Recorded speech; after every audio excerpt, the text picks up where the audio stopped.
Hello, superwomen, visionaries, high achievers. Welcome to the Pleasure Principles podcast. I am your host, Dr. Jordin Wiggins, your guide to helping high achieving women just like you be as badass in the bedroom and relationships as they are in business. I help successful women who feel unfulfilled and disconnected create more intimacy, joy, and pleasure in their personal lives. As the author of The Pink Canary, naturopathic doctor, pleasure and intimacy coach, I know that hustle culture has taught you that doing it all is the key to fulfillment, but it is draining your energy and it is killing your intimacy. My mission is to guide you down the pleasure path, reigniting your desire, reclaiming your feminine power, and helping you feel deeply supported, all while thriving in your career. Today, I want to talk about something simple and something far overlooked, having a self-pleasure practice. And if you are looking at visioning for the upcoming year, what do you want to feel like? What goals do you want to achieve? Your return on pleasure, the ROI, is astronomical. It is better than anything that you can invest in for you, your relationship, your intimacy, and also your business. So let's start with a simple truth. Self-pleasure is healthcare. Self-pleasure is self-care. It is a way to nourish your body, your mind, your spirit. It is a way to turn on those pleasure centers in your brain, to get connected to your truth, your intuition, to get out of that hustle doer and into ease, connection, receiving, something that all superwomen want more of. Now, when I say self-pleasure, I don't just mean masturbation. Pleasure practices help you reclaim joy, connection, intimacy. They help balance hormones. They are anti-aging. And pleasure practices are in and out of the bedroom. We're going to talk about this today. And I'm even going to share with you my free pleasure practice guide. So stay tuned.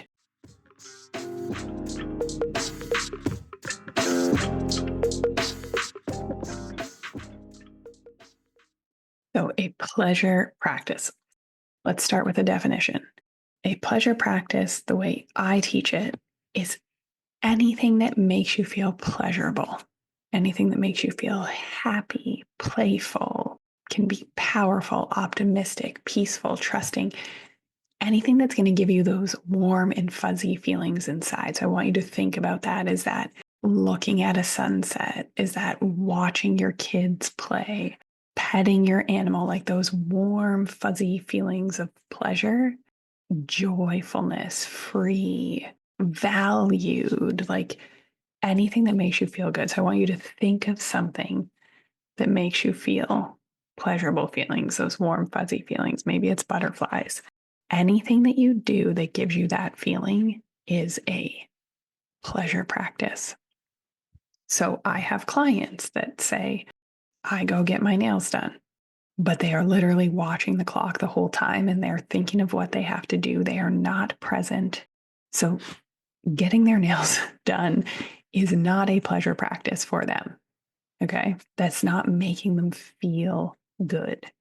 So pleasure practices can be as simple from sitting in the sun on the beach, listening to the waves, and it can even be orgasm. For so many women, pleasure practices are an afterthought or a taboo topic, something they feel shame around. On our mentorship reflection and wrap-up call, one of my clients said, well, if somebody handed me a giant ass crystal dildo, now I would know what to do with it. And she talked about, well, she said, first of all, that I would probably be the only person to gift her a crystal dildo wand. But she said at the beginning, I was overwhelmed. I felt uncomfortable. I didn't know what to do when you handed me the vaginal wand. And something I think that we should normalize is super women gifting other women pleasure. You don't know what to get your friends? Buy them a toy. You've heard me talk about this. When we prioritize everyone over ourselves, our partners, our kids, our careers, our pleasure tanks are empty. We are drained. We are giving to others, but not taking time to fill our tanks. So we end up in cycles of overfunctioning, burnout, resentment. Does this sound familiar? So, looking at you, superwomen, this is something, a self pleasure practice is something that we can control. And self pleasure is the antidote to being crusty, overwhelmed, being out of touch with your intuition, not feeling grounded, not feeling valued. And the way we do one thing is the way we do everything. So if we are rushing around with our superwoman capes on, doing and not receiving, adopting a pleasure practice, and even more importantly, a self pleasure practice, is a way of filling your own pleasure tank so that you can show up as the vibrant, connected, powerful woman that you are. So, this is about exploring our desires and what feels good without judgment. So, I want to talk about a self pleasure practice. And you can head to the show notes and download my free pleasure practice guide. We got lots in the bedroom and out of the bedroom suggestions. So wherever you are at, start with those that feel most pleasurable to you. And in this episode, I want to talk about self pleasure. Okay. And the point is we are exploring our own desires without judgment. What kind of touch do we like? Where do we like to be touched? We can actually practice receiving pleasure and making ourselves feel good. We are reclaiming our sexuality as something that is ours, not something that is someone else, for someone else, or in relation to someone else. So when you know what lights you up, when you know what turns you on, when you learn to be your own best lover, you can bring that energy into every area of your life, your relationships, your work. You'll have this grounded confidence when your pleasure tank is full. Pleasure centers in your brain are on. You have a sexual self identity. You have a self identity. You know what you desire in the moment, and you are able to receive. So people are giving to you. Things get easy. You are wired for connection at that point when you are grounded in your own pleasure. This is why my mentorship ladies were saying on our wrap-up call that they were magnetic. Their colleagues noticed a shift in them. People were asking them what they do for their skin. Vitamin O, lots of orgasms. And I'm joking, but also scientifically proven to be anti-aging, boost immune function, pain relief, balance mood, balance hormones. They were saying that their influence is and power is back, and it's different. It is with ease. People are looking up to them. They're not doing things out of fear of them. And all of these ladies adopted a self-pleasure practice. So here are some common barriers to a self-pleasure practice. Number one, shame and conditioning. Many of us grew up in environments where sexuality was not openly discussed or was even stigmatized. We learned to hide and shut down our desires. We learned that we were only allowed pleasure and only allowed feeling good after our to-do list was done, only in the bedroom at night with the lights out with our husbands. And unlearning this shame, shedding sexual shame and conditioning is intentional work. And when you do that, you open up so much more room for pleasure, connection, and intimacy. The second hangup is time and energy. As high achieving women, we are often running on empty. We are very scheduled. We like to keep our lives at our max capacity, right? Because we are in fight or flight and our pleasure centers are off. So it can feel indulgent or even impossible to carve out time for ourselves to feel good. Like the thought of Self-pleasuring during the day when there's work to be done seems extravagant for an unhealed superwoman, or seems impossible. But there lies a part of the problem. And number three, and probably what most superwomen need to learn, is that we are disconnected from our bodies. The trauma, the stress, the societal messaging, the years of over functioning, over giving leaves us detached from our bodies. Superwomen live their lives from the neck up. We are in our heads. We are problem solving. We're thinking ahead. Pleasure centers are off in our entire bodies. So touch is not as pleasurable. Our kids can give us the ick. Our partners, I hear like, oh, I'm touched out. Yeah, your pleasure centers are off. Sex feels like a to-do list item, and you do it because you're scared for your marriage, not because you truly want it. And somewhere along the lines, when we are living in our heads and we are not feeling, we are not present in our bodies, we are not present with pleasure, we just stop wanting it. Because sex is not a drive, sex is a reward system. So the more good sex you have, the more good sex you want. Pleasure begets pleasure. Said another way, the more pleasure you have, the more pleasure you want. So the good news is that none of this is permanent. With awareness, with some practice, you can shift your relationship with your pleasure. We can turn those pleasure centers back on. We can start living in our bodies, feeling good.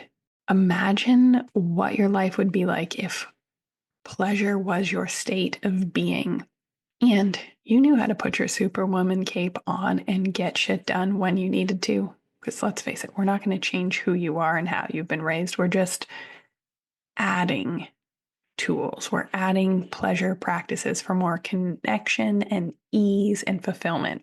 Okay, so where do we start? With a self-pleasure practice specifically. The key is to make it intentional and enjoyable. This is not about checking another box on your to-do list. It's about creating sacred space for yourself and your pleasure. So here are a few steps to begin.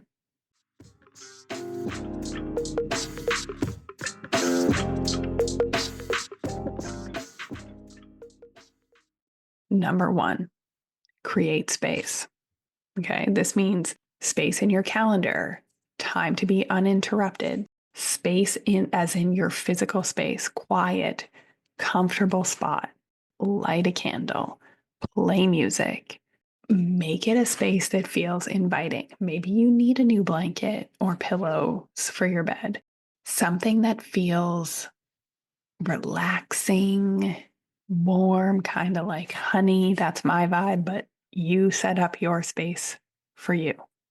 Second, set the intention. You would not be listening to this podcast if you hadn't done a certain amount of personal development, mindset work, therapy. So you all are very good intention setters and manifestors. You wouldn't have the success otherwise.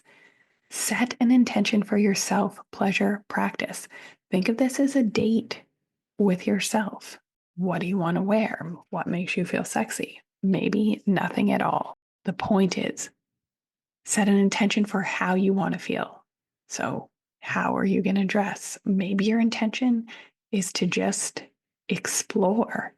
I want to explore what touch feels pleasurable to my thighs, what touch feels pleasurable to my outer labia. Maybe the intention is to relax. Maybe the intention is to have a quick orgasm for stress relief, but that is what most of you are doing anyway. So I'm inviting you to expand your horizons. Number three, we're exploring without expectation. Okay. And a part of the way to do this is know how to turn yourself on. Practice seducing yourself. So start by touching your body in a way that feels good. Notice the sensations. Time to explore, no pressure, no specific outcome to achieve. Taking that pressure off helps turn your pleasure centers on. And my fourth tip for starting a self-pleasure practice is using your breath. So deep, intentional breathing helps you relax and stay present with sensation. It helps keep you in your bodies because remember, Superwoman, you are living in your head. Breathing and sound, we can even add number 5. You can use sound as well, can help intensify your pleasure. And that is what we are doing. Pleasure practicing, trying to feel good. So, my invitation to you is set time in your calendar, ideally weekly, multiple times a week, where you are intending for a self pleasure practice. Maybe it's getting in the bath or reading an erotic novel, seeing where it goes. And I promise if you are intent on practicing pleasure, you will be fascinated at the return on investment, not only with your relationships, but with your thought clarity, your intuition, the ideas that come to you. If you need more help with this, head to the show notes. Download my 50 pleasure practices to help you reclaim connection, intimacy, and joy. This is my free guide, my gift to you for more help on how to get started. And if you are stuck, if you are feeling alone, broken, like you have so much and so little pleasure and joy to show for it, and you want to reconnect your relationship, reconnect to your pleasure in 2025, I have 2 spots open for private coaching. So head to the show notes and apply to work with me. You will fill out an application. We're going to get on a call and make sure that it is a fit to work together. But don't wait. You don't need to do this on your own. You've hired the best. You've done the work in every other area of your life. It is time to stop struggling here and let me help you. Let me help you reconnect your relationship, have better intimacy, feel desired, pursued, reset the energy balance in your relationship so you can feel cared for and receive. Can't wait to connect with you.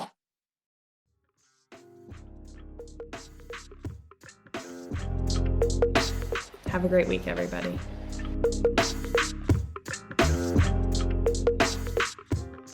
If you like what you heard in this episode, leave me a rating. Your support helps me get discovered by more women like you. Together, we can change the conversation around women's sexual health and pleasure for you, your partners, and generations to come.